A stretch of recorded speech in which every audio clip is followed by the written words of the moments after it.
चलो पहला टॉपिक है हमारा मीन। मीन कल ही बताया गया था, लास्ट लेक्चर में हम लोग बात किए थे। मीन का मतलब क्या हुआ, एक ऐसा नंबर, एक ऐसा डेटा जिसके अबाउट सारे डेटाज का डेविएशन क्या होना चाहिए, जीरो होना चाहिए, नेट डेविएशन जीरो होना चाहिए। ठीक है, मतलब वो पार्शियलिटी नहीं करेगा, बायस्ड नहीं होगा, किसी के प्रति झुकाव नहीं होगा, ऐसा डेटा होता है हमारा। अब हमारे जो सिलेबस में है, सबसे पहले मीन को सॉल्व करना। बचपन में तुम लोग सीखे हो, डिस्क्रीट डेटा अगर लिखा गया हो, टुकड़े टुकड़े में अगर डेटा लिखा गया होगा, जैसे मान लो डेटा दिए गए हैं 1 2 3 4 5 6, और मैंने कहा इसका मीन बताओ तुमको क्या होगा। तो मीन तुम बचपन से करते आ रहे हो। मीन को देखो याद रखना, मीन को ही हम लोग एवरेज भी बोलते हैं, मीन को ही एवरेज भी बोला जाता है, या इसी को अरिथमेटिक मीन भी बोला जाता है। मीन बोले, एवरेज बोले, अरिथमेटिक मीन बोले, तीनों का मतलब एक ही है। ठीक, सिंबल क्या होता है, ये जितने भी डेटा दिए गए होते हैं ये हमारे क्या होते हैं, ऑब्जर्वेशन होते हैं। इसको एक्स से रिप्रेजेंट करते हैं हम, x1 x2 x3 x4 x5 और x6, ऐसे रिप्रेजेंट किया जाता है। तो मीन को हम लोग लिखते हैं एक्स बार बना करके। अगर बार का सिंबल है, ऊपर छाता टाइप का बना दिया गया, एक लाइन खींची गई है, इसका मतलब मीन की बात कर रहा है। क्लास 9th में एवरेज वेलोसिटी, एवरेज एक्सेलरेशन ये सब पढ़ते होगे तो उसके ऊपर बार बनाते हैं हम लोग। जिस भी टर्म के ऊपर ये लाइन बना दी गई है, इसका मतलब वो मीन होता है। ठीक है, और क्या पढ़े थे हम लोग, sum of observation divided by number of observation. ये जानते हो कि नहीं मीन के बारे में? अरे एवरेज निकाले थे क्लास 7th 8th में, ऐसे निकालते थे ना, sum of observation divided by number of observations. जितने भी ऑब्जर्वेशंस दिए गए हैं या जितने भी डेटाज दिए गए हैं उन सबको जोड़ो, divide by number of data से डिवाइड करना है तुमको। जैसे यहीं पर मैं इस क्वेश्चन की अगर बात करूं तो 1 plus 2 plus 3 plus 4 plus 5 plus 6 divided by कितने हैं, 6 हैं। 6 5 11, 6 5 10 15 20 21 हो जाएगा। 21/6 डिवाइड कर लेना घर बैठ करके, ये हमारा क्या आने वाला है, मीन आने वाला है। ठीक, अब यहाँ पे ध्यान से सुनो, अभी जो मैंने डेटा लिखा था क्या वो सारे के सारे सिंगल सिंगल है कि नहीं है, एक एक ही है ना। लेकिन क्या जरूरी है एक एक ही रहे, हो सकता है अलग अलग भी आ सकता है कि नहीं, मतलब एक ही चीज बार बार रिपीट भी हो सकती है। मैं ऑब्जर्वेशन ले रहा हूं, जैसे मान लो क्लास 10th मैथ्स का एग्जाम हुआ है, क्लास 10th में मैथ्स का एग्जाम हुआ है, तो जरूरी है क्या सारे के सारे बच्चे इंडिविजुअल नंबर्स पाए होंगे? कई बच्चों का नंबर रिपीट हो जाता है कि नहीं, जैसे कई कॉपियों में 8 number 8 number 8 number 8 number 8 number ऐसा आया होगा अगर तुम देखोगे तो एक ही डेटा कई बार रिपीट हो सकती है कि नहीं हो सकती है? सर बिल्कुल पॉसिबल है सर। मान लो क्लास 10th में स्टूडेंट थे 10 स्टूडेंट्स थे, और इनके मार्क्स को मैं लिख रहा हूं। मैथ्स में इन्होंने मार्क्स स्कोर किया था out of 30, out of 30 marks score किया था। मान लो 25 25 25 17 19 2 0 1 2 3 4 5 6 7 8 9 और 10, 10 लोग हो गए। तीन देखो यहाँ पे नंबर से रिपीट हो रहा है, चलो इसको भी मैं 17 ही ले लेता हूँ। यहाँ पर देखो ये नंबर रिपीट हुआ है कि नहीं, 25 3 बच्चों ने 25 नंबर पाया है, 17 नंबर 2 बच्चों ने पाया है, 0 ये 2 मार्क्स 1 स्टूडेंट ने पाया है, 0 marks 1 student, 10 marks 1 student, 21 marks 1 student और 30 मार्क्स 1 स्टूडेंट। क्या यहाँ पर ये पॉसिबिलिटी हो सकती है कि नहीं सेम डेटा रिपीट कर जाए? जब भी रिपीटिशन होगा सर, कितने नंबर ऑफ टाइम्स आया है उसी को हम फ्रीक्वेंसी बोलते हैं। हिंदी में बारंबार बोला जाता है, बार बार आना, बारंबार हिंदी में बोलते हैं हम फ्रीक्वेंसी। फ्रीक्वेंसी का मतलब क्या हुआ कि कितनी बार वो रिपीट कर रही है वैल्यू, तो इसकी फ्रीक्वेंसी क्या हो गई। देखो मैं अब कैसे लिख सकता हूँ, एक्स और एफ ऐसे लिख सकता हूँ। एफ का मतलब है फ्रीक्वेंसी, ठीक है, फ्रीक्वेंसी है ये, कितनी बार रिपीट कर रहा है ये, और एक्स का मतलब क्या हो गया हमारा, डेटा, ऑब्जर्वेशन। ठीक है, और यहाँ हम एक्स आई लिखते हैं और एफ आई लिखते हैं। सर ऐसा क्यों लिखते हैं? क्योंकि x1 x2 x3 लिखना पड़ेगा कि नहीं, x1 x2 x3 x4 x5 x6 x7 x8 x9 x10 लिखना पड़ेगा कि नहीं। लेकिन मैं यहाँ लिख सकता हूँ क्या सारी चीज़ों को ना, तो इसलिए मैं एक्स आई लिखता हूँ। ये एक जनरल टर्म होता है, आई की वैल्यू 1 हो सकती है, 2 हो सकती है, 3 4 5 6 7 8 9 10 हो सकती है एक्स की वैल्यू। ठीक है, ये हमारा क्या होता है, जनरल टर्म होता है। एक्स आई एफ आई ये जनरल टर्म्स में काउंट किया जाता है। तो अब ध्यान से इधर देखते रहो, 25 कितनी बार आया है सर, 3 बार आया, तो इसके जस्ट सामने में लिखूंगा 25 3 बार आया है। कितनी बार आया है, फ्रीक्वेंसी का मतलब है how many times, how many times आया है वो वैल्यू, टाइम्स कितनी बार आया है वो वैल्यू। 25 3 बार आया है कि नहीं आया, ठीक है। 17 कितनी बार आ रहा है, 2 बार आ रहा है। 2 कितनी बार आया है, 1 बार आया है। 0 कितनी बार आया है, 1 बार आया है। 10 कितनी बार आ रहा है, 1 बार आ रहा है। 21 कितनी बार आया है, 1 बार आया है। 30 कितनी बार आया है, 1 बार आया है, ठीक है। तो ये फ्रीक्वेंसी होती है हमारी। फ्रीक्वेंसी का मतलब क्या हुआ, कोई भी डेटा कितनी बार रिपीट किया है, how many times a given data is repeated, इसी को फ्रीक्वेंसी बोला जाता है। बात समझ में आ रही है। फ्रीक्वेंसी को मैं ऐसे एक्सपेंड करके भी लिख सकता हूं। अब जब तुमको मैंने बोला ऑब्जर्वेशन निकाल करके बताओ, मैंने कहा फिर से मीन निकाल करके बताओ फिर से, तो अब तुम क्या करोगे, मीन के लिए ध्यान से सुनना। यहाँ पे मीन सर मैं अब जब निकालूंगा, मीन जब मैं निकालूंगा इसी के अकॉर्डिंग मैं चल रहा हूं। क्या लिखते हैं, 25 plus 25 plus 25 plus 17 plus 17 plus 2 plus 0 plus 10 plus 21 plus 30 लिख सकते हैं कि नहीं। अपॉन में कितना हो जाएगा, 10 हो जाएगा। 10 हो गया कि नहीं, 10 हो गया, ठीक है। लेट आए हो ना, शांति से बैठो। 10 होगा कि नहीं होगा। अब देखो यहाँ पे 1 2 3 4 5 6 7 8 9 10, 10 से इसलिए 10 से डिवाइड कर दिया गया। बात समझ में आ रही है। लेकिन सर एक ही नंबर को बार बार मैंने ऐड किया है, रिपीटेड एडिशन, एक ही नंबर को बार बार ऐड कर रहा हूं कि नहीं, और इसी के लिए मल्टीप्लीकेशन बनाया गया था। रिपीटेड एडिशन के लिए ही क्या बनाया गया था, मल्टीप्लीकेशन बनाया गया था। तो सर इस तरह से लिखने में बहुत ज्यादा स्पेस लग रहा है कि नहीं, और ये भी चांसेज हैं कि मैं जोड़ते समय 25 भूल जाऊं, हो सकता है कि नहीं। इसी को आसान बनाया गया, इसी चीज को आसान बनाया गया। कैसे कि सर मैं 25 प्लस 25 प्लस 25 न लिख करके मैं इसको 25 गुणे 3 लिख दूं, कोई आपत्ति है। 25 प्लस 25 प्लस 25 को मैं 25 मल्टीप्लाइड बाई 3 भी तो लिख सकता हूं, क्योंकि सब मल्टीप्लीकेशन का यही मतलब होता है, रिपीटेड एडिशन है। एक ही नंबर का बार बार एडिशन हम लोग कर रहे थे तो मल्टीप्लीकेशन लिख दिया गया। प्लस 17 2 बार आ रहा है तो 17 इंटू 2 लिख सकता हूं कि नहीं। प्लस 2 कितनी बार आ रहा है, 1 बार आ रहा है। प्लस 0 कितनी बार आ रहा है, 1 बार आ रहा है। प्लस 10 कितनी बार आ रहा है, 1 बार आ रहा है। 21 1 टाइम्स प्लस 30 1 टाइम्स। अपॉन में ध्यान से देखना, इस 10 को मैं 10 न लिख करके, इस 10 को मैं 10 न लिख करके क्या लिख दूं, 3 plus 2 plus 1 plus 1 plus 1 plus 1 plus 1 1 2 3 4 5 5 3 5 5 10, ऐसे भी तो लिख सकता हूं मैं। इस 10 को मैं ऐसे लिख रहा हूं 3 2 1 1 1 1 1 लिख सकते हैं कि नहीं। उसी 10 को मैंने ऐसे ब्रेक कर दिया। अब बाबू ध्यान से सुनो, मैं फॉर्मूला बना रहा हूं तुमको, डायरेक्ट फॉर्मूला नहीं बता रहा हूं मैं कि डायरेक्ट फॉर्मूला कैसे बनाए। क्या यहां पे एडिशन हो रहा है कि नहीं, बोलो। यहां एडिशन हो रहा है, लेकिन उससे पहले मल्टीप्लीकेशन हो रहा है कि नहीं। और मल्टीप्लीकेशन किसका किसका हो रहा है, ऑब्जर्वेशन का, डेटा का और उसके फ्रीक्वेंसी का हो रहा है कि नहीं। फ्रीक्वेंसी का और मल्टीप्लाई हो रहा है डेटा के साथ। और यहां पे नीचे क्या लिखा गया, frequency plus frequency plus frequency plus frequency plus frequency. अब ध्यान से सुन लो, मैथ्स में जब भी कहीं पर भी एडिशन किया जाता है, दो तरीके से एडिशन होता है। एक होता है डिस्क्रीट डेटा का एडिशन, एक होता है कॉन्टिन्यूअस डेटा का एडिशन। डिस्क्रीट डेटा का एडिशन और कॉन्टिन्यूअस डेटा का एडिशन, बात समझ आ रही है।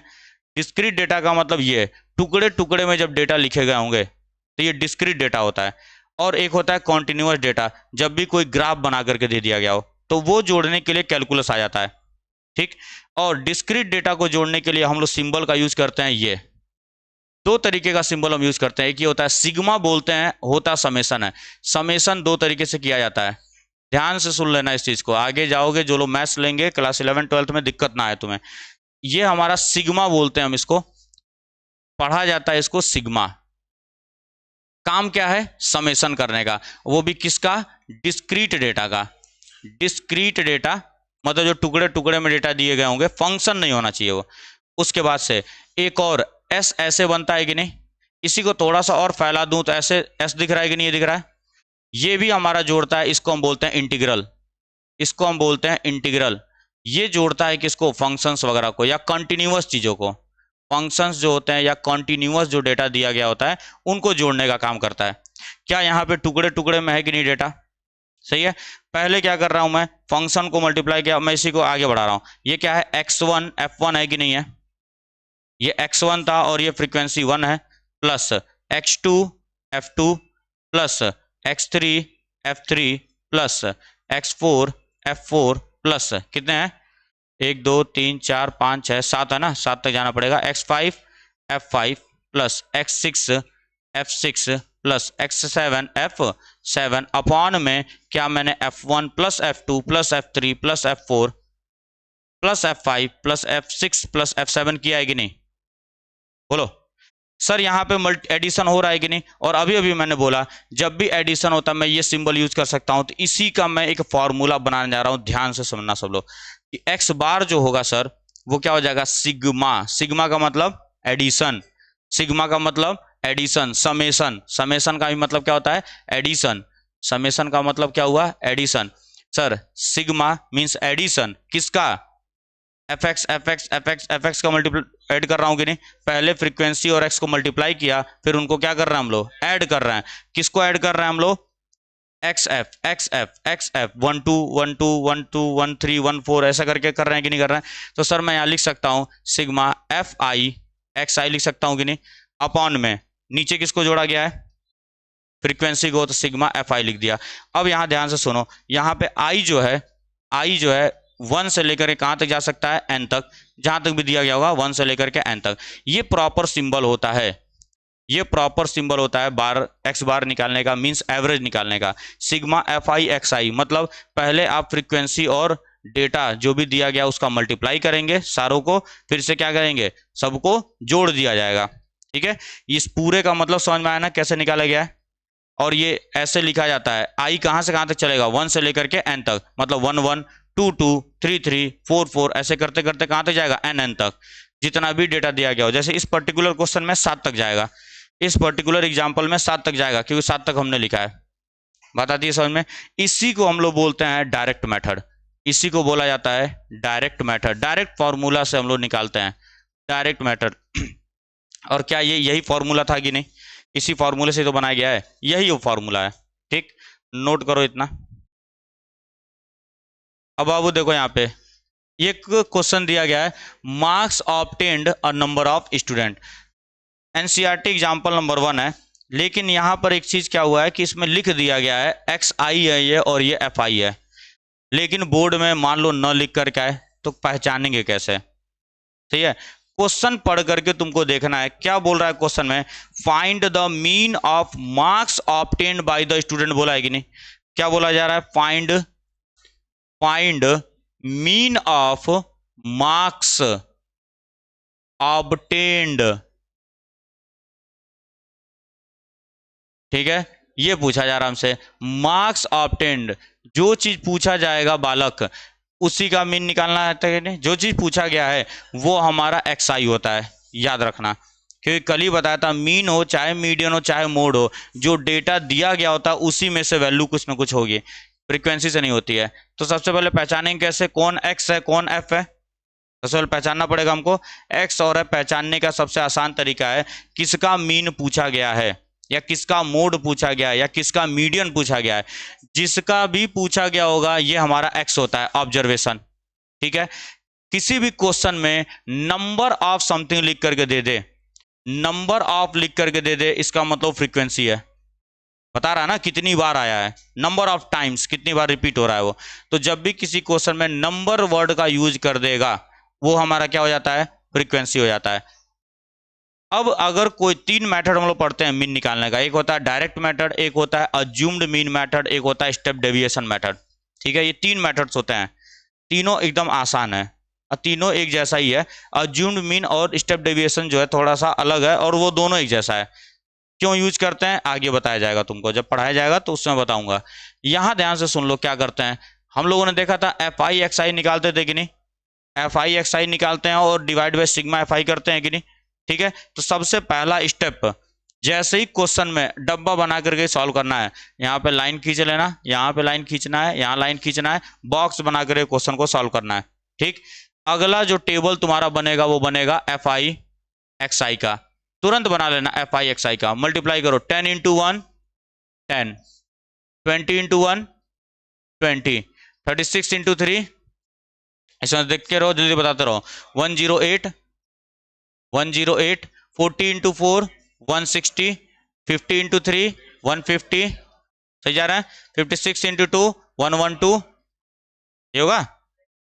60 इंटू 4 240, 70 इंटू 4 280, ठीक। 72 इंटू 1 72, 80 इंटू 1 80, 88 इंटू 2 176, 92 इंटू 3 276, और 95 इंटू 1 95।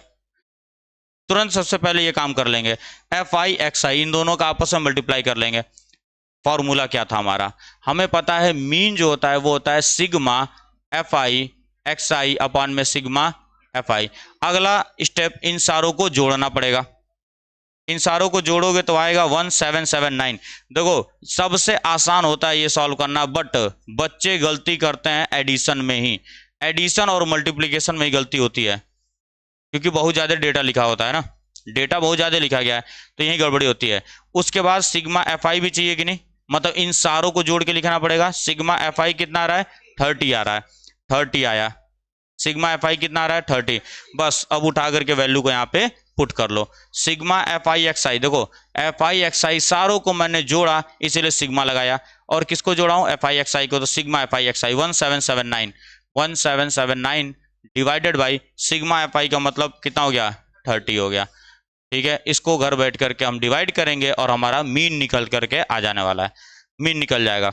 तो पहला क्वेश्चन ये, लेकिन ये क्वेश्चन पूछेगा नहीं एग्जाम में। सर ऐसा क्यों, क्योंकि हमारे सिलेबस में ग्रुप्ड डेटा है, हमारे सिलेबस में ग्रुप्ड डेटा दिया गया है, डिस्क्रीट डेटा नहीं है हमारे सिलेबस में, कॉन्टिन्यूअस ग्रुप्ड डेटा के बारे में दिया गया है, जो कि एक्सक्लूसिव होता है और इंक्लूसिव होता है। एक्सक्लूसिव डेटा अलग होता है, इंक्लूसिव डेटा अलग होता है, अभी समझाया जाएगा उसको भी, नोट करो पहले इसको। अभी बाबू जो हमने अभी तक देखा है ये क्या है, हमारा डिस्क्रीट सीरीज बोलते हैं हम इसको, ठीक है ना। ये डिस्क्रीट है, टुकड़े टुकड़े में दिया गया है, लेकिन बोर्ड में ये नहीं पूछेगा, बोर्ड में आता है कॉन्टिन्यूअस सीरीज, ठीक है ना। बोर्ड में आता है कॉन्टिन्यूअस सीरीज का मतलब क्लास इंटरवल लिख करके देगा। अब कैसे उसको सॉल्व किया जाता है, क्लास इंटरवल देने का मतलब क्या हुआ, ये सब कुछ सेम रहेगा, बस क्लास इंटरवल बदल देगा। मतलब ऐसा कुछ लिख करके देगा क्लास इंटरवल, यहां लिख कर देगा क्लास इंटरवल, मतलब कॉन्टिन्यूअस डेटा। अब एक एक क्या करेगा ये, जैसे मान लो बोल दिया 10 to 20 मार्क्स पाने वाले स्टूडेंट 5 हैं, 20 से 30 के बीच में मार्क्स पाने वाले 10 लोग हैं, 30 से 40 के बीच में मार्क्स पाने वाले 5 लोग हैं, 6 लोग हैं मान लेते हैं, ठीक है। 40 से 50 के बीच में मार्क्स पाने वाले 1 है, मान लो 50 नंबर का पेपर हुआ था, बस हमारी है। अब इस तरीके से जब वो डेटा को दे दे, अभी तक क्या दिया गया था, डिस्क्रीट डेटा दिया गया था, टुकड़े टुकड़े में डेटा दिया गया था, सही है। Sigma F I x I upon में सिग्मा एफ आई फॉर्मूला था हमारा, लेकिन अब यहां ध्यान से देखो क्या है क्लास इंटरवल। अब ये दो तरीके से होता है, एक तो होता है हमारा एक्सक्लूसिव फॉर्म, एक होता है इंक्लूसिव फॉर्म।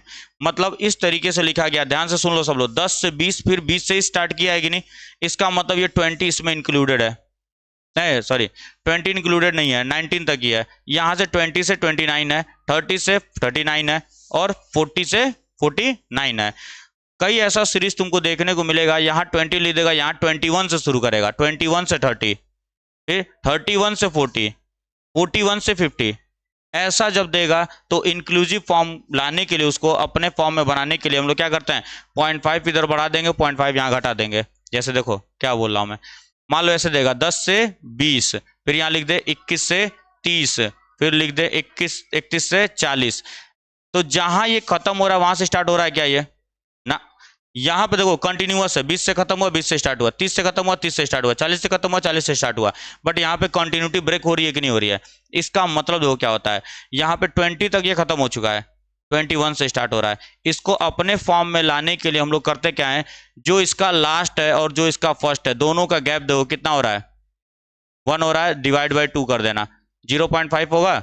अब इसी को मैं चेंज कर सकता हूं कैसे, 10 से 20.5, और इसको घटा देंगे, इसमें बढ़ाएंगे इस चेंज को, इसमें क्या करते हैं हम ऐड करते हैं लास्ट वाले में, और इसमें हम लोग सब्ट्रैक्ट करते हैं।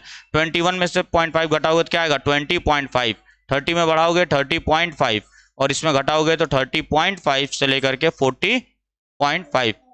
अब देखो जहां खत्म वहीं से शुरू हुआ है कि नहीं हुआ, इस फॉर्म में हम बना सकते हैं।